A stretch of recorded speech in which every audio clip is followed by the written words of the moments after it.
இயற்கையான டேட்ஸ், பாதாம், பிஸ்தா, cash and honey கொண்டு தயாரிக்கப்பட்ட lion date nut bites. Aishwarya கருத்தரித்தல் மையங்களில் ஜனவரி 30 முதல் பிப்ரவரி 5 வரை இலவச ஆலோசனை மற்றும் சிகிச்சைகளில் மாபெரும் சிறப்பு சலுகை. ஜாலியா ஒரு லைஃப்.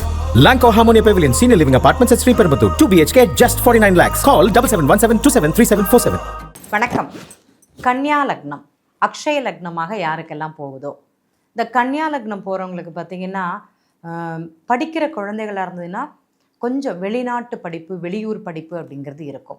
இந்த ஜாதகர் ஒரு இடத்துலேருந்து ஒரு இடமாற்றம்ங்கிறது சில காலங்கள் அப்படிங்கிறது குறிகாட்டும். சில குழந்தைகள் பார்த்திங்கன்னா 10ஆம் கிளாஸ் முடிச்சுட்டு +2க்கு வேறு ஒரு ஸ்கூல் படிப்பாங்க. அப்போது கொஞ்சம் தொலைதூரத்தில் போகக்கூடிய ஒரு அமைப்பு அப்படிங்கிறது இருக்கும். காலேஜ் சேஞ்ச் பண்ணுறது, டிபார்ட்மெண்ட் சேஞ்ச் பண்ணுறது. நான் பார்த்துருக்கேன். ஒரு நண்பர் 2 வருஷம் இன்ஜினியரிங் படித்தார். அதுக்கப்புறம் பார்த்திங்கன்னா அங்கேருந்து படிப்பை மாற்றிட்டு வேற ஒரு கல்விங்கிறது படித்தார். அவர் ஜாதகத்தில் சொல்ல முடியுமானா அக்ஷய லக்னம் கன்னியா லக்னமாக அவருக்கு இருந்தது. அவர் ஜாதகத்தில் அன்றைய காலகட்டத்தில் கல்வியை மாற்றி படிக்கக்கூடிய தன்மைங்கிறது இருந்தது.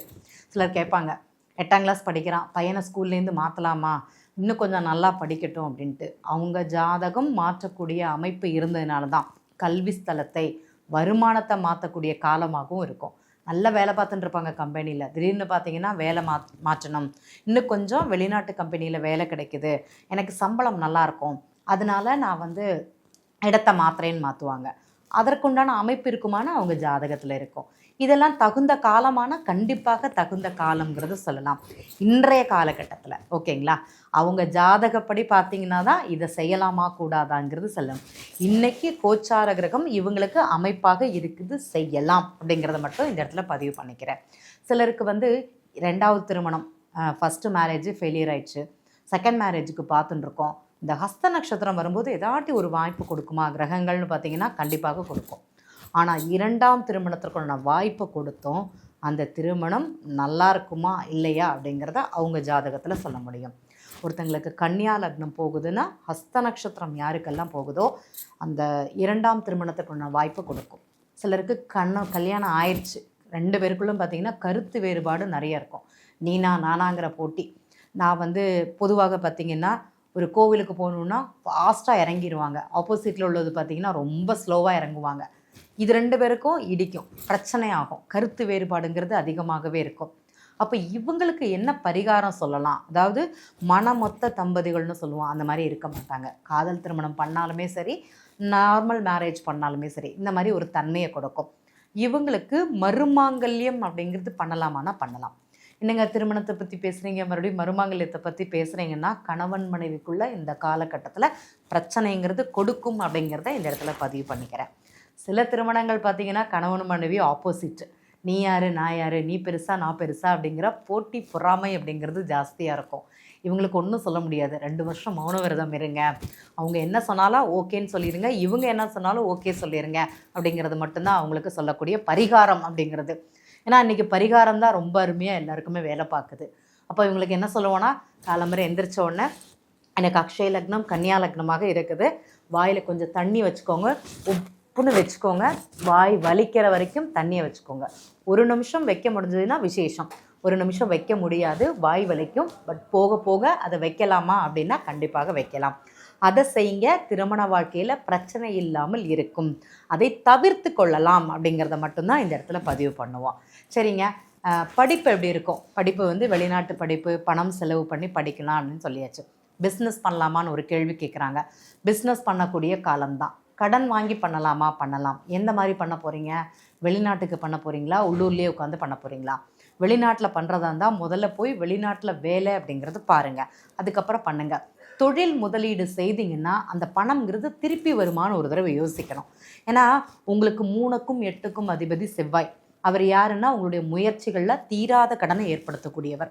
அந்த பிஸ்னஸ்ங்கிறது உங்களுக்கு கை கொடுக்குமா? கம்யூனிகேஷன் லெவலுங்கிறது நல்லா இருக்குமா? திட்டமிடுதல் அப்படிங்கிறது சரியாக அமையாதுங்க உங்களுக்கு. நீங்கள் ஒன்று செய்ய போனீங்கன்னா அது வேறு விதமாக மாறும். உதாரணமாக ஒரு தகவலை சொன்னால் கூட அது 10 விதமாக பெருகும், இல்லைனா 10லேருந்து 1ஆக குறையும். இந்த மாதிரி அமைப்பு இந்த கன்னியா லக்னக்காரங்களுக்கு இருக்கும். அப்போ தொழில் முதலீடு செய்வதற்கு முன் ஒரு முறை கண்டிப்பாக பார்க்கணும் ஜாதகம்னு சொல்லுவோம். ஏன்னா இவங்க ஆரம்பிக்கிறதே பார்த்திங்கன்னா பெருசாக ஆரம்பிப்பாங்க.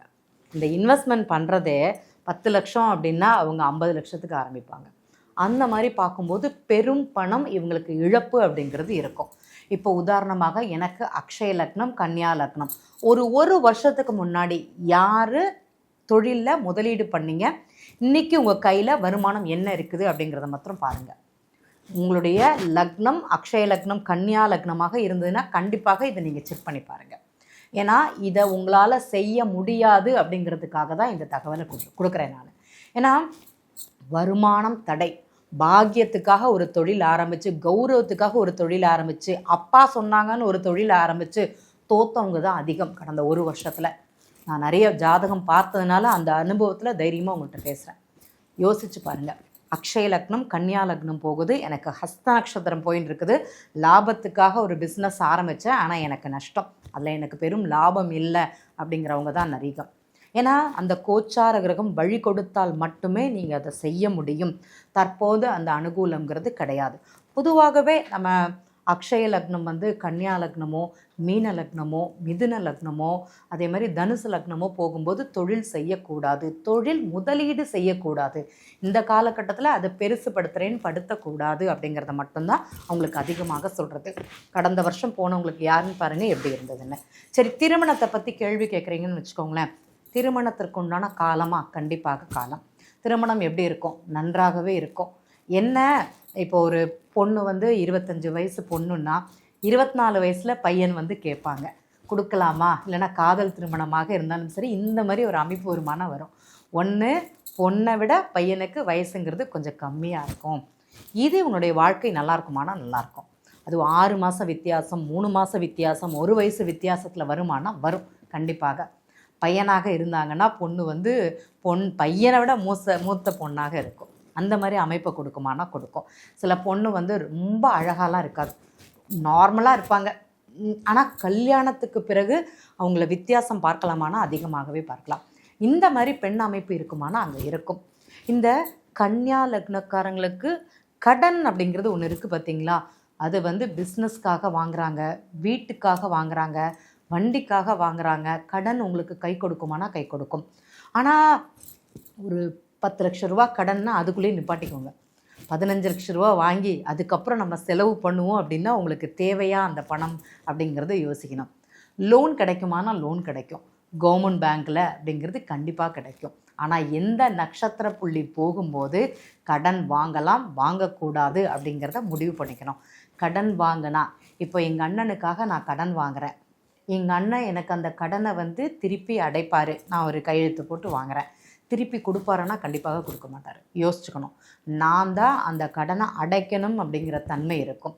கன்னியா லக்னக்காரங்களுக்கு அண்ணனானாலும் சரி, தம்பி ஆனாலும் சரி, கடன் வாங்கும்போது கொஞ்சம் கவனித்தே வாங்க வேண்டும். இவர்களுக்காக கையெழுத்து போடுறதோ, அவங்களுக்காக நான் ஒரு கடன் கொடுக்குறோனோ அது கை திருப்பி வராது.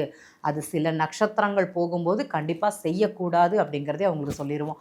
அப்படி செஞ்சிங்கன்னா கடன் கொடுத்துட்டேன் திருப்பி கிடைக்கலன்னு கேட்காதீங்க. இத்தனை காலங்கள் கழிந்து தான் அது கிடைக்கும் அப்படிங்கிறது அவங்களுக்கு சொல்லிடுவோம், எழுதியே கொடுப்போம் அப்படிங்கிறது உண்மை. ஸோ கன்னியா லக்னம் அக்ஷய லக்னமாக செல்லும்போது திருமண வாழ்க்கை நல்லாயிருக்கும், படிப்பு சார்ந்து நல்லாயிருக்கும், கடன் விஷயங்களில் கவனம் தேவை அப்படிங்கிறத இந்த இடத்துல பதிவு பண்ணிக்கிறேன். தொழில் விஷயத்தில் இன்வெஸ்ட்மெண்ட் பண்ணும்போது இந்த காலகட்டத்தில் செய்ய வேண்டாம் அப்படிங்கிறது பதிவு பண்ணிக்கிறேன். வெளிநாட்டுக்கு வேலைக்கு போகிறேன், அதுக்கப்புறம் தான் பிஸ்னஸ் பண்ண போகிறேன்னா முதல்ல அனுபவ அறிவை தயவுசெய்து கற்றுக்கோங்க. துலா லக்னம் வரும்போது முதலீடு செய்யலாம், வெளிநாட்டுக்கு பிஸ்னஸ் பண்ணலாம் அப்படிங்கிறத சொல்லிக்கிறேன். நன்றி.